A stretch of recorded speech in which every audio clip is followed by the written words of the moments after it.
ဟာ bro S-time Hello နေကင်းကြောင်တော်ဘာအိလုံနေရလဲဗျဖုန်းကင်တာလဲအကြာကြီးပဲ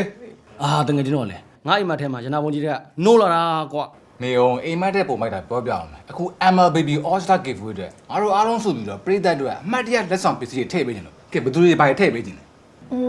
ခေအတွက်ကတော့ချဲရတဲ့ပြိသက်တွေရဲ့အချက်ကအမှတ်တရပဲအဲ့တော့ခေလက်မှတ်ပါတယ်စမတ်ဖုန်းလေးတွေကိုလက်ဆောင်ပေးခြင်းတယ် ကျွန်တော်လိုပဲခူးဖြစ်နေအောင်ဇက်ကလေးပေးမယ်ဗျာ ဒီကတော့ဒီရဲ့ပြိသက်တွေအတွက်အချိန်မြဲတိကျပြီးတော့ smart ဖြစ်နေဖို့ smart watch ကိုလက်ဆောင်ဖြစ်ပေးဖို့ရွေးချယ်တာလေ โอเค ကျွန်တော်ကတော့ကျွန်တော်အမြဲလွယ်လေးရှိတယ်ကြောဘိုးကြီးပုံမှာကျွန်တော်ရဲ့လက်မှတ်လေးကိုထိုးပြီးတော့ကျွန်တော်ရဲ့ chip viewer တွေကိုအမှတ်တရလက်ဆောင်ပေးမယ်ဗျာဆိုတော့ smart watch တွေ jacket တွေကြောဘိုးကြီးဆိုတော့အတော်လေးမိုက်နေပြီ အင်ဂျင်ကတော့ပြိသက်တွေအတွက်ဘယ်သွားလဲအမြဲတည်သွားလို့ရတယ် wireless headphone လေးပေးဖို့စဉ်းစားရတယ် game မဲ့ဆော့တရှင်းမဲ့နောက်ထောင်တောင် easy ပဲလေ ကျွန်တော်တို့ဗျာ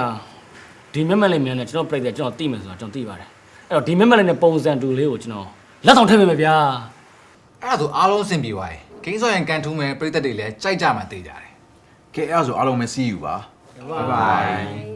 ယခု MLB All Star မှာကျွန်တော်တို့ပေးမှလက်ဆောင်တွေအပြင် in-game item တွေ diamond တွေနဲ့ grand prize ကျပ်သိန်း400တိပေးသွားမယ်အစီအစဉ်ရှိရဆိုတာကျွန်တော်ပြိတ္တသိအောင်ကျွန်တော်ပြပြချင်ပါတယ်